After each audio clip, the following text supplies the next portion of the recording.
நீங்கள் பார்த்துக் கொண்டிருப்பது நியூஸ் 21 செய்திகள். தமிழ்நாடு செய்திகளை உடனுக்குடன் தெரிந்து கொள்ள நியூஸ் 21 செய்திகளை பாருங்கள். உண்மை, உழைப்பு, உயர்வு. பாரதிய ஜனதா கட்சியின் அமைப்பு பருவ தேர்தல் 2024-25 ஒரு அங்கமாக 30 வெட்டியில் பாரதிய ஜனதா கட்சியின் ராணிப்பேட்டை மாவட்டம் ஆற்காடு கிழக்கு ஒன்றிய மண்டல் தலைவர் அறிவிப்பு கூட்டம் நடைபெற்றது.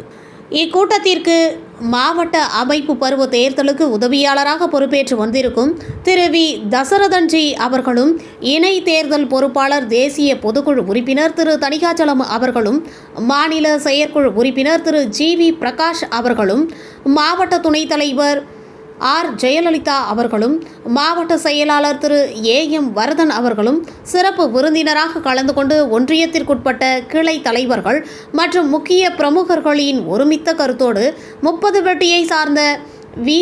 விஜய லோகேஷ் அவர்களை ஆற்காடு கிழக்கு ஒன்றிய தலைவராக தேர்வு செய்தனர். பின்னர் தேர்ந்தெடுக்கப்பட்ட தலைவர் நிர்வாகிகளுடன் சென்று ஆற்காடு பேருந்து நிலையத்தில் உள்ள மகாத்மா காந்திஜி, அண்ணல் அம்பேத்கர் மற்றும் கர்ம வீரர் காமராஜர் ஆகிய தலைவர் சிலைகளுக்கு மாலை அணிவித்து மரியாதை செலுத்தினர்.